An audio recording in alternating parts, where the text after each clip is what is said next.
Update tayo mga idol. Ito nga pala yung Yamato Gunki or Yamato Shamu. Pinakaunang Yamato Gunki sa Pilipinas. Wala pang ganitong Shamu sa Pilipinas na naipadala. Klase pa rin siya ng Shamu. Breeding siya ng mga Hapon. Ito ay isang napakagandang Shamu dahil kakaibang kanyang purmahan, kakaibang kanyang itsura. Ito yung parents ng Yamato Gunki or Yamato Shamu sa Japan. Ito yun siya mga idol. Tingnan nyo yung mukha niya, napakakulubot, at saka yung sa liig niya makapal. Ngayon meron na tayong ganito sa Pilipinas.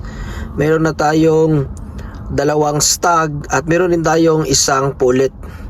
Papalakihin natin ito para ma-produce natin at ma-share natin sa mga gustong magkaroon ng ganitong klaseng Shamu. Pang ornamental type lang to mga idol. Iba ito sa Kushamu. Ang meron lang kasi sa Pilipinas, marami sa atin mga Kushamu. Hindi naman yan galing sa Japan, kadalasan sa ibang bansa. Ngayon meron tayong Yamato Gunki or Yamato Shamu. Pinakaunang ganitong klaseng Shamu na naipadala sa Pilipinas.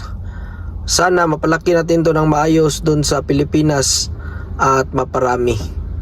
Isang kakaibang Shamu.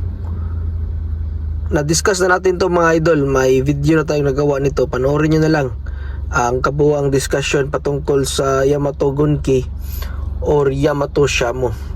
Pang ornamental type lang to sila. Maganda sila pang viewing.